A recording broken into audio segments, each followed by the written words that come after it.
Olá, sejam todos bem-vindos à quinta edição do Conarad. Eu me chamo Wellington Oliveira e nesse encontro eu quero falar com vocês sobre os passos para a educação continuada em radiologia.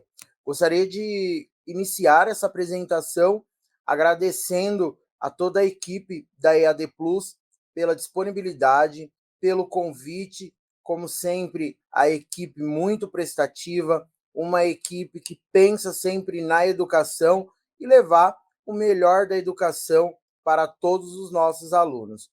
Então, eu me chamo Wellington Oliveira, eu tenho como base de formação o tecnólogo em radiologia, eu atuo como tecnólogo em radiologia em duas instituições hospitalares e em algumas instituições também educacional. Bom, sem muitas delongas na apresentação, vamos iniciar o nosso bate-papo. Um bate-papo no qual eu quero tentar deixar bem claro para vocês a importância da educação continuada, principalmente para aqueles egressos dos cursos em radiologia, o quanto isso pode abrir portas no mercado de trabalho. Bom, segundo Cunha, em 2005, ele relata que a educação profissional ela tem como base histórica o assistencialismo, ou seja, a prestação de serviço para outra pessoa, aquele famoso trabalho com o público. Olha que interessante. Na nossa área da radiologia não é muito diferente. Nós trabalhamos diretamente ao público. Nós temos que entregar um serviço de qualidade para a sociedade. Voltando aqui um pouco, ainda sobre a fala de Cunha, esse assistencialismo ele era mantido como atendimento aos mais desvalidos, ou seja, as pessoas mais pobres, as pessoas de baixo poder econômico. Esse tipo de trabalho assistencial ele era visto como uma atividade ligada ao menor esforço físico e manual. E então ele foi classificado como um tipo de trabalho totalmente voltado para pessoas de baixa renda. E aí isso era visto como uma função de trabalho para os indígenas, para homens livres ainda, né? Se nós retomarmos um pouco da nossa base histórica, tá? E esses esforços, então, eles eram aí totalmente destinados para essa classe, tá? E evoluindo um pouquinho mais, eles falam que a formação intelectual e acadêmica ela era considerada para a minoria da população.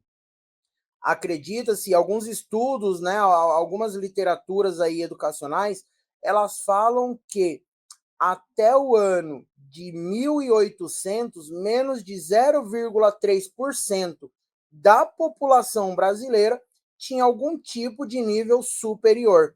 No Brasil, poucas escolas ofereciam cursos de nível superior. Então, se nós traçarmos uma cronologia, uma linha do tempo, nós vamos ver que hoje mais de 35% da população brasileira ela tem acesso ao ensino superior. E quando eu falo ensino superior, é muito importante também nós colocarmos aí que mais de 42% da população brasileira ela tem acesso a algum tipo de curso técnico. Então, ela sai da escola de base, o ensino fundamental 1, 2, o ensino médio, vai lá para um curso técnico buscando uma profissionalização. Então, eles buscam essas áreas para ter um acesso mais rápido ao mercado de trabalho. Quando nós puxamos essa brasa para nossa sardinha, a história da radiologia, tanto no Brasil e no mundo, ela é muito interessante e fascinante. E nós vamos perceber que ela não foge muito disso, tá?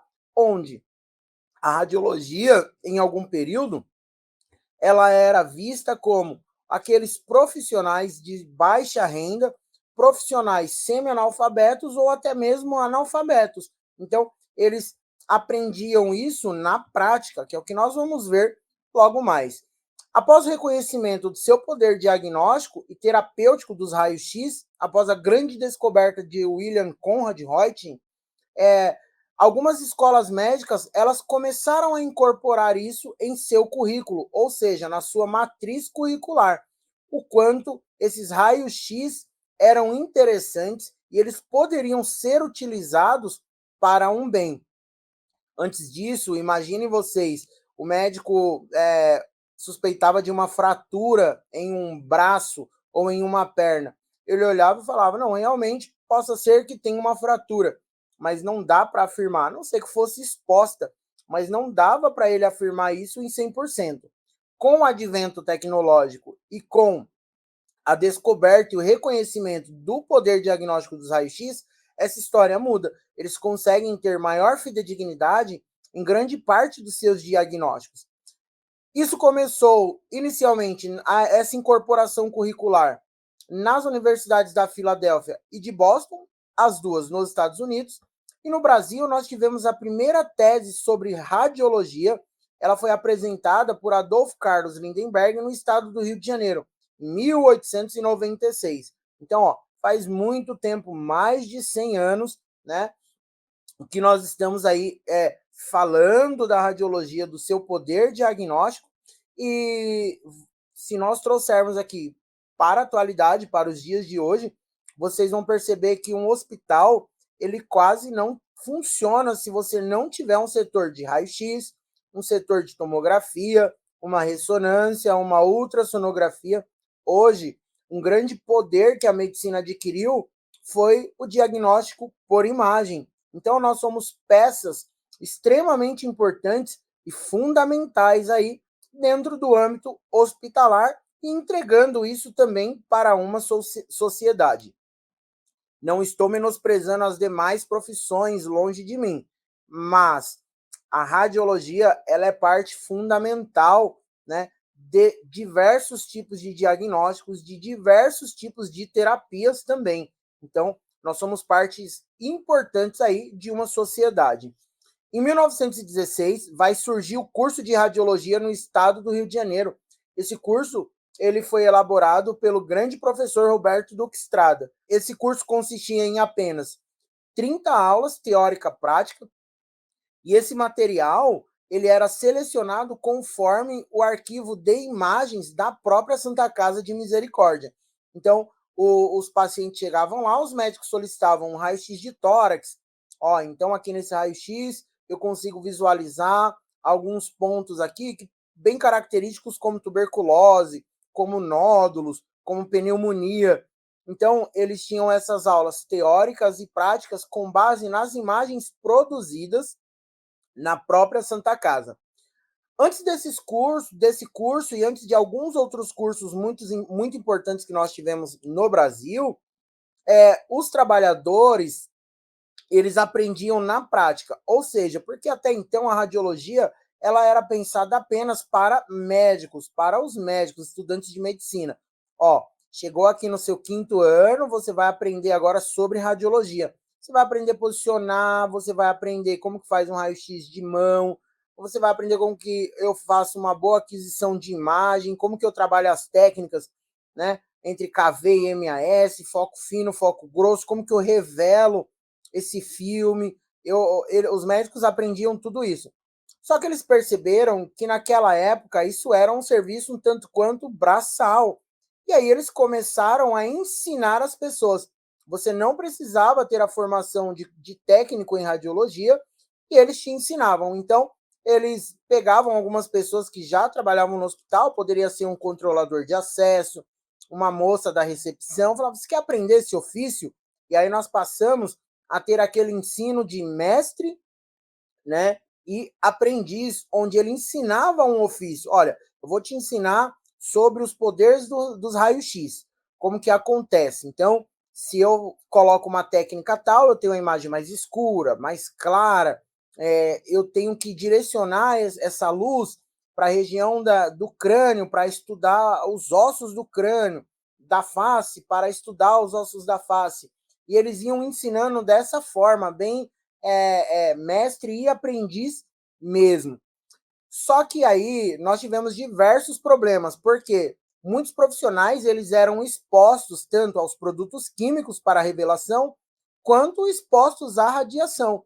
E aí nós começamos a ter um número muito alto de profissionais acometidos por doenças ocupacionais. Alguns deles vieram até perder a vida pela excessividade, né, da exposição à radiação ionizante. Então, eles pensaram assim, ó, não tá legal dessa forma, vamos começar a filtrar. Agora, para exercer a profissão, nós vamos ensinar, só que a pessoa tem que passar por uma prova. Ele vai passar a se chamar operador de raio-x, ele vai ter que passar por uma prova. Então, nós vamos aplicar uma avaliação de anatomia e física para que ele conheça as regiões que devem ser estudadas e conheça também um pouco sobre a física radiológica. Hoje em dia nós evoluímos muito, né? Nós evoluímos muito. Em 1951 surge o primeiro curso técnico em radiologia para o público geral, o curso chamado Rafael de Barros. Ele foi o primeiro a formar técnicos em radiologia no Brasil e a primeira turma se forma lá em 1952, no término de 1952. Só que nós tivemos o reconhecimento da profissão apenas no ano de 1985. Olha só, quase 30 anos depois nós temos aí o reconhecimento da profissão de técnico em radiologia. De lá para cá, muita coisa mudou, muita coisa melhorou e nós estamos evoluindo cada dia mais. Então, hoje, não tem como mais você que já é profissional ou você que pretende ser profissional de radiologia, você falar, eu quero aprender, eu vou no hospital, vou pedir para o pessoal me ensinar e eu não vou ter formação nenhuma. Não, isso não pode. Você tem que ter o ensino médio completo, ser maior de 18 anos de idade, e você tem que seguir uma trilha acadêmica, você tem que se matricular num curso técnico. Essa escola, ela deve ser reconhecida pela Secretaria de Educação do Estado, então ela deve ter toda a documentação legalizada, ela deve ter vínculo com hospitais e clínicas para ceder estágio para os alunos, uma vez que no curso técnico o estágio em radiologia ele torna-se obrigatório, tá? Ele é obrigatório, ok? Desde sua criação, o curso técnico em radiologia ele vai ter como base matricial a sua atuação técnica totalmente direcionada para a matriz curricular de radiografia convencional, ok?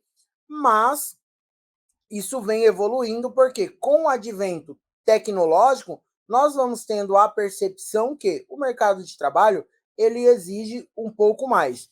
Então, dentro dessas matrizes agora, o foco maior não é apenas as radiografias convencionais, que é o famoso raio-x que o pessoal fala, tá? Hoje nós temos matrizes muito amplas em torno da radioterapia, da medicina nuclear, da mamografia, também da radiologia industrial, da proteção radiológica, da ressonância.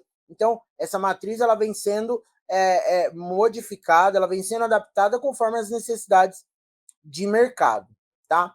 A matriz curricular dos cursos de radiologia, segundo o CONAI, ela atende atividades meio e fim do processo saúde e doença. Ou seja, essa matriz ela deve atender desde um diagnóstico ao acompanhamento desse diagnóstico, a resposta do tratamento e ao resultado final, que é, após o tratamento, o médico possa ser que solicite alguns estudos por imagem para que ele veja, olha, seu tratamento foi totalmente eficaz, seu tratamento deu certo, você não tem mais nada. Ele vai ter essa base através de imagens. E é claro, sempre concomitante com algumas outras áreas, sejam processos fisioterápicos, farmacêuticos. Então, existem várias áreas que caminham juntos com a radiologia.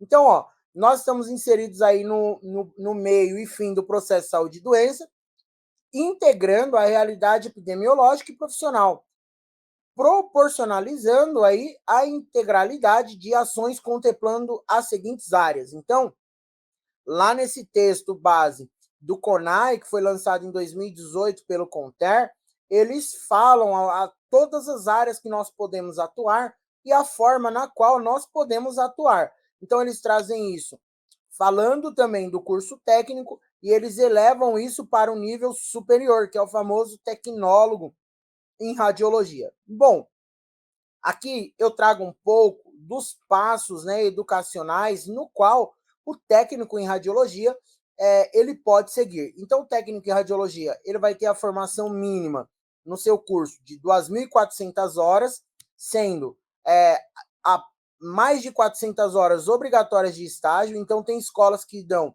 400 horas de estágio, isso a Secretaria de Educação ela já aprova, que é o mínimo, são 400 horas de estágio, e tem escolas que vão jogar para 300 horas, aí você faz 100 horas de trabalho social, tem algumas escolas que eu acompanho que estão fazendo isso, outras estão jogando 500 horas de estágio, você vai fazer 400 horas mais 100 horas de preparação para currículo, preparação para o mercado de trabalho, condutas éticas e profissionais, o que é muito legal, tá?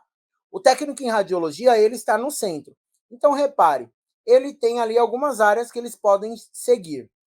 A área da indústria, radiologia industrial. O técnico em radiologia, ele pode atuar com radiologia industrial? Sim, ele pode atuar, porém existem ressalvas. O que são essas ressalvas aí? Para que ele atue na radiologia industrial e ele seja visto no mercado de trabalho como um profissional apto e qualificado, o mercado de trabalho exige que ele tenha, no mínimo, uma especialização em radiologia industrial. Hoje nós temos as especializações pós-técnico. Então, o aluno termina o curso técnico e ele busca essa área específica para que ele aprofunde o seu conhecimento.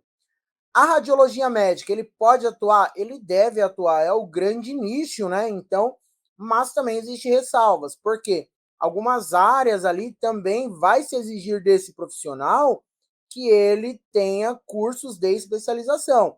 Você vai trabalhar com radioterapia, que é uma das áreas que eu atuo, sou especialista. Tem que ter especialização em radioterapia, medicina nuclear, mesma coisa.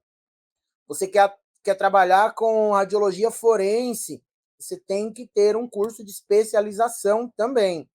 Você também, como técnico, você pode trabalhar como application. O que é o application? É o cara que apresenta o produto. Então, quando você chega lá no hospital, o cara fala, olha, tem um orçamento, eu quero comprar um equipamento de tomografia, tá? Quem vai te apresentar o nosso equipamento é o nosso application. Ele vai demonstrar como que eu executo os exames, como que eu programo esses exames, quais os protocolos adequados para aquele tipo de equipamento, qual a forma correta de acionar tal protocolo. Ele vai te explicar tudo sobre o funcionamento do equipamento e realizar também algumas horas de aplicação com os profissionais após a compra, demonstrando como que isso funciona. Quem trabalha como application está sempre viajando, viaja bastante, não só o Brasil, mas o mundo inteiro. Então você pode viajar por aí, você ganha para isso, vive em aeroporto, vive em hotel, conhecendo cidades e culturas.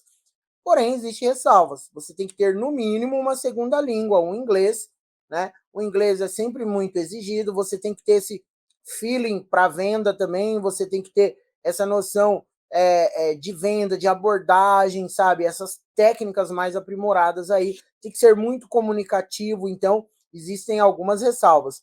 O técnico em radiologia, ele pode atuar na área de gestão? Não só pode, como deve, tá? Hoje eu atuo também na área de gestão, coordenando um serviço de radiologia, né, um serviço municipal, onde eu cuido de uma equipe com mais de 40 pessoas. E isso é excelente. Porém, a minha formação, eu volto aqui, eu sou tecnólogo.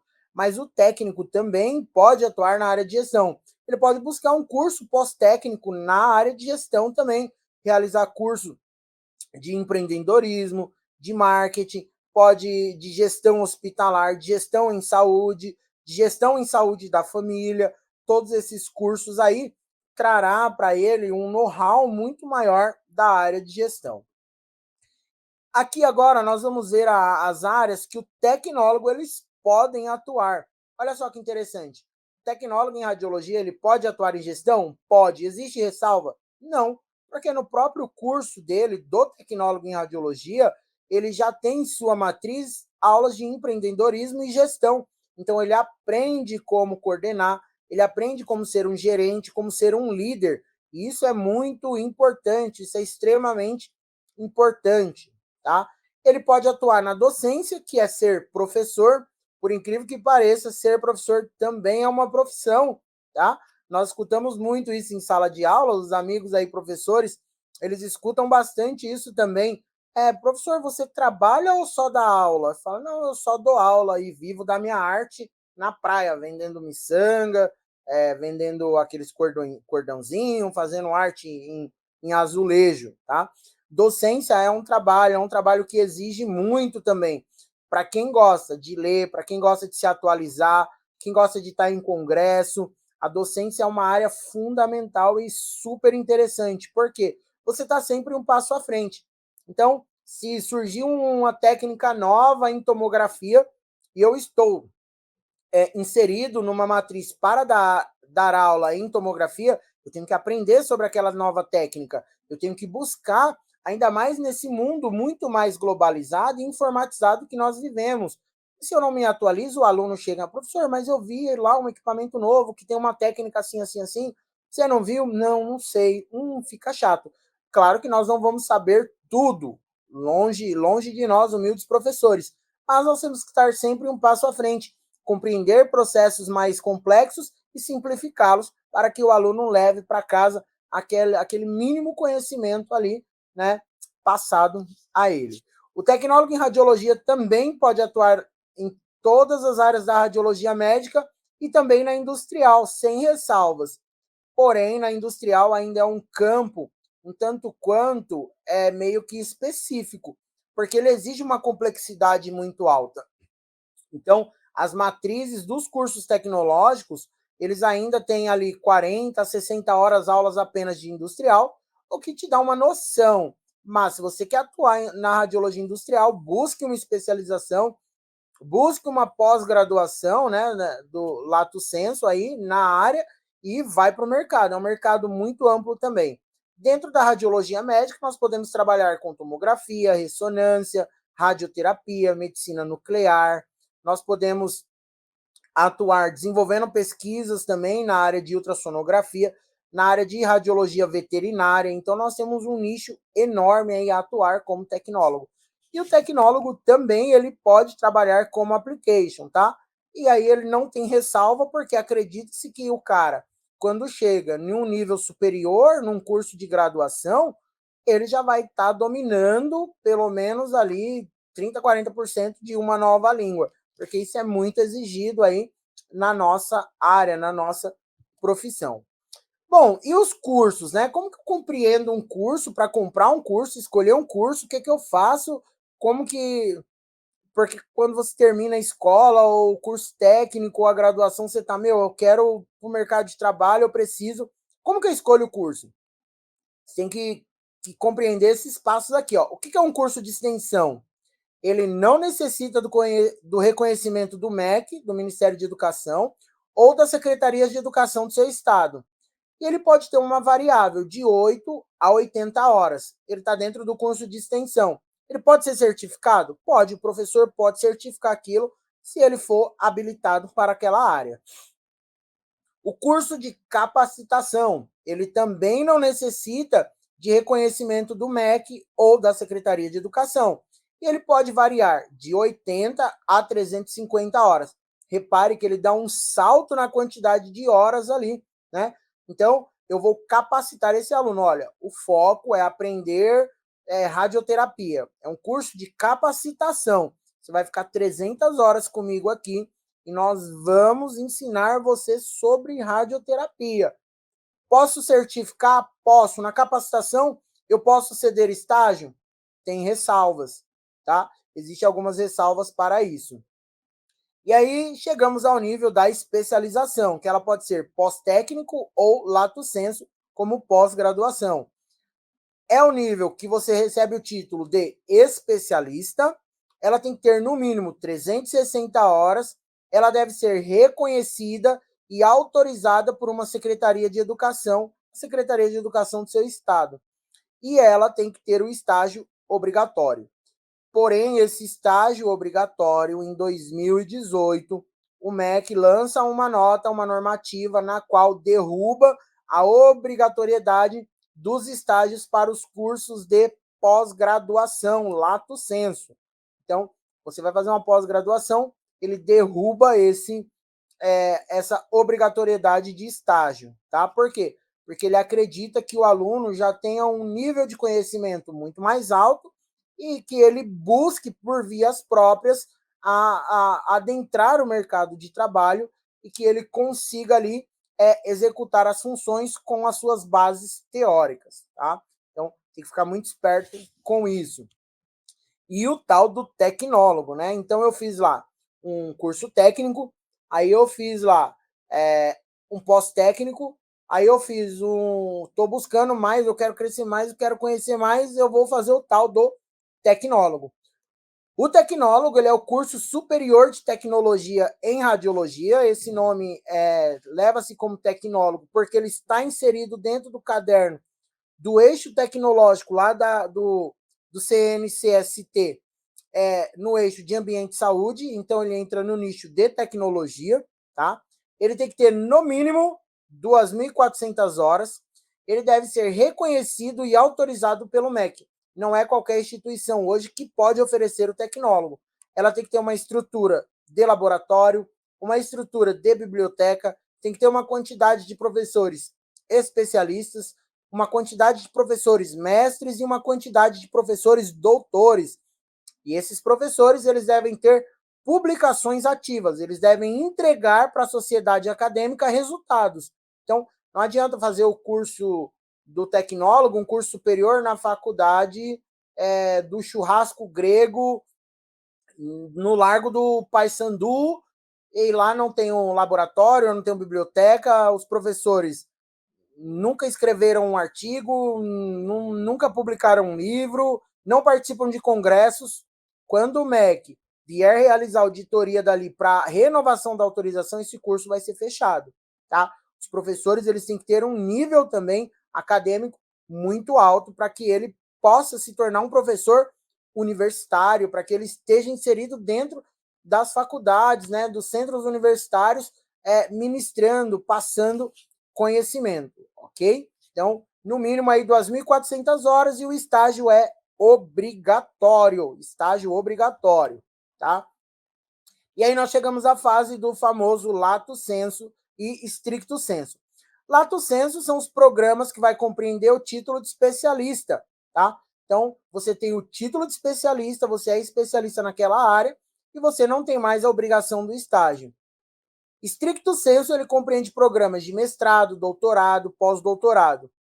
Para o mestrado, você escreve uma dissertação, você acompanha uma linha de pesquisa, tem uma validação, você qualifica e você vai defender ou você vai arguir sobre essa dissertação. Você vai discutir. Hoje, mudou um pouco, assim, facilitou um pouco. Não que seja fácil, mas você pode fazer no formato multipaper também, que é escrever artigo. Então, eu acho um problema, eu tenho uma pergunta do problema, eu tenho uma pergunta de pesquisa, eu vou desenvolver estudos em cima daquilo, com uma metodologia científica. Se for necessário, eu vou a campo realizar uma pesquisa de campo, eu vou randomizar esse estudo, grupos isolados. Eu tenho diversas maneiras de realizar isso. O doutorado, você cria algo, você acredita em algo da pesquisa que já veio do mestrado, você desenvolve algo a mais e você valida, qualifica e defende a sua tese. Você tem 4 anos, podendo prorrogar por mais 6 meses, né, assim como o mestrado, para defender a sua tese. Então, eu tenho uma pesquisa, hipotético, tá? Sobre máscara termoplástica, o uso de impressão 3D para moldagem de máscara termoplástica. Beleza, como que eu vou fazer? Eu tenho que pensar em todas essas etapas, eu crio isso, eu provo com resultados da minha pesquisa, eu vou desenvolver esses métodos. Como que eu vou imprimir 3D? É por foto? É por molde de gesso? Como que eu vou fazer isso? E para moldar a máscara do paciente? Se o paciente ganhou peso, eu tenho que pensar em todos esses problemas, trazer, apresentar resultados positivos e negativos também, e aí eu defendo isso para uma banca de doutores, de pós-doutores, né, de livres docentes, e aí eles validando isso, eles aprovando a sua tese, você recebe o título de doutor. Então, veja, os passos para a educação continuada em radiologia são passos bem extensos. Nós temos aí muito ainda a percorrer. Não basta apenas sentar e falar, não, fiz o curso técnico, estou de boa. não é assim, infelizmente, né?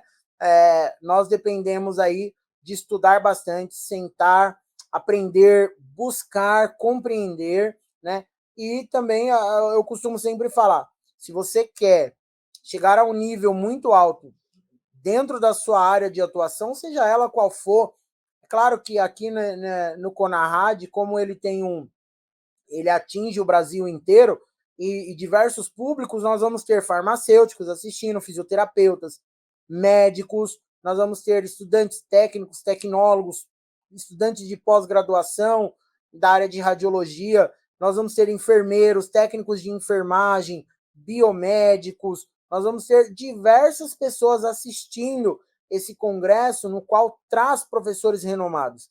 Então, a dica que eu sempre falo, se você quer crescer dentro da sua área, busque escolas, busque instituições, né, de valor, busque instituições sérias, com professores preparados, busque saber quem é o mantenedor, quem é o presidente, ele contribui para a sociedade academicamente, quais são os feitos dele, né? Isso é extremamente importante, ok? Porque aí você está inserido em uma instituição séria, na qual ela mesma te direciona para o mercado de trabalho, tá bom? Só que nós chegamos aí a novos tempos, né? Então é tempo de entender que as várias modalidades, todas, o que elas têm em comum é a educação, né? E que antes de tudo, o que importa é o processo de ensino e aprendizagem de qualidade. Se você teve uma formação deficitária, dá tempo de correr atrás. Eu tinha muita dificuldade com matemática. Parei um certo tempo da minha vida, fui aprender sobre matemática. Eu tive um certo tempo, grande dificuldade com biologia. Parei, fui aprender sobre biologia. O processo de ensino e aprendizagem ele deve ser de qualidade. Se você tem uma formação deficitária, você não teve isso com qualidade, você vai entregar um resultado com péssima qualidade também. O que significa que o meu paciente ele não tem culpa da minha formação, se ela foi errada ou não, se ela foi boa ou não. Tá? Eu tenho que entregar o melhor. Eu estou trabalhando ali com pessoas vulneráveis, pessoas doentes. Ninguém procura o hospital porque o ambiente é legal, porque o profissional que trabalha lá é bonitinho, que eu gostei da menina da recepção. Não, o café é muito bom. Não, ninguém procura um hospital para isso, tá? Nós procuramos um hospital para que possamos ser acolhidos. E aqueles profissionais, eles têm que ter esse processo de ensino e aprendizagem de qualidade para que ele entregue. Olha lá, quando ele tem isso, ele vai trabalhar e ele vai atuar em condições adequadas. É importante que esses profissionais atuem também em condições confortáveis. O professor também ele precisa de condição confortável para ministrar sua aula, e isso envolve todos, tá? Então, o processo de ensino e aprendizagem, ele vai desde uma sala climatizada, desde um professor que fala uma língua direta com o aluno, tá? Ele precisa ter o conforto, se sentir acolhido pela instituição, porque ele entregue também um bom resultado. Também é extremamente importante, como gestor, nós estamos passando por um momento muito delicado e nós estamos assim avaliando muitos currículos na qual a pessoa ela tem o perfil técnico, ela tem o conhecimento técnico. Você fala, meu, como que é produzido a imagem de ressonância? O cara destrincha, mas a conduta comportamental dele, o perfil comportamental é péssimo. Então, chegou a hora, aproveitar esse novo tempo, refletir sobre as condutas comportamentais, como que eu me porto perante as pessoas, o que as pessoas esperam, né? Eu tenho que ser uma pessoa melhor. Tudo isso é extremamente importante na atualidade, ok?